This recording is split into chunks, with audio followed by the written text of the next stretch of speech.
A trust is a legal arrangement where you give cash, property, or investments to someone else to look after for the benefit of a third person. Lifetime trusts are intended to preserve your assets for your beneficiaries until after you die, so they come into force during your lifetime.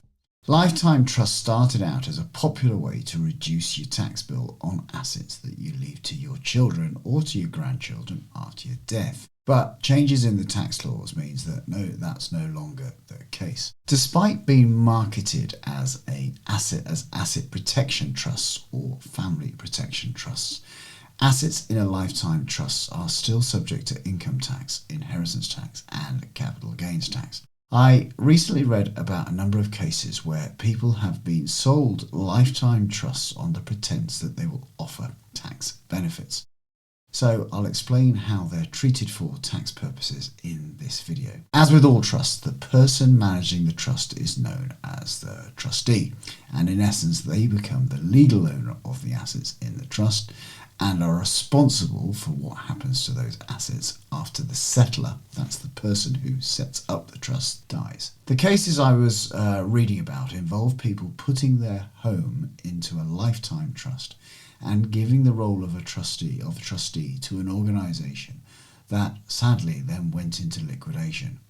This move left hundreds of people unable to access their assets because they cannot get permission from the trustees to do so, because the trustees have disappeared. Some were unable to sell their parents' home to pay for care home fees when they moved into a nursing home because of the trustees' failure to grant the necessary permissions. This mis-selling often occurs with elderly and vulnerable people who are looking to spare their children from a future inheritance tax bill.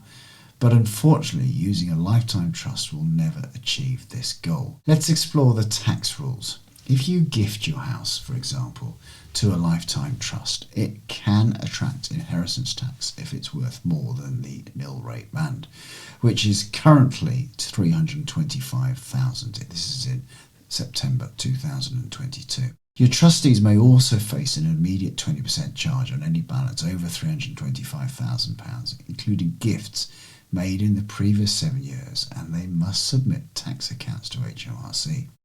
The trustees may also face a further tax bill every 10 years, worth 6% of the trust's value over $325,000, plus income tax on any payments from the trust, and even exit charges on assets held. I mentioned that lifetime trusts are liable to capital gains tax, and this could be the case if the trustees sell assets within the trust, or if a trust is liquidated and everything is passed to the trustee. The capital gains tax annual allowance is smaller for trusts than for individuals, unless the trust has been set up for someone who is disabled. So, if there is no tax advantage to setting up a lifetime trust, are there any situations when it is beneficial? They are the most useful for someone who wishes to put money aside for the future of a family member who maybe can't manage the money for themselves. Maybe you have a child who's permanently disabled or is too young to manage the assets themselves. Even in this situation, the vast majority of people would be better off having family members named as trustees rather than handing over control of assets to strangers from a corporation who have no knowledge of or interest in your family's situation. Lifetime trusts cannot be used with the intention of avoiding care home costs. Unfortunately, this is the way many will writers position lifetime trusts.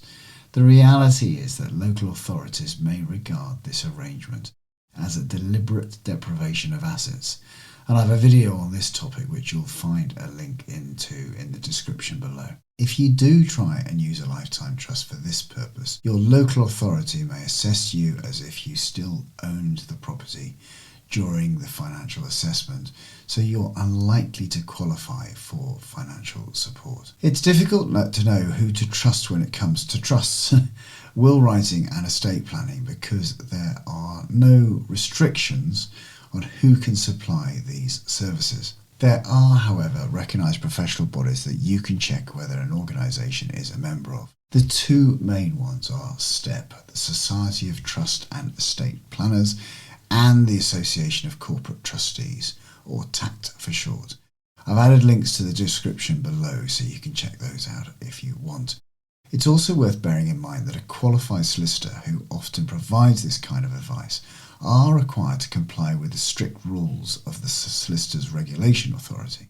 My recommendation to you is always go to a solicitor to get advice on trusts. Thanks for watching. If you've enjoyed this video, please press the like button now. My name's Justin King. I'm a chartered and certified financial planner, and my aim is to help you live a successful life. And that often involves understanding your money.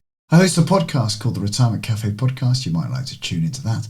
Check out the description below for details. And of course, you can sign up for my weekly newsletter, which is packed with inspiration and tips for a successful retirement. For now, I'm Justin King, helping you live your best life.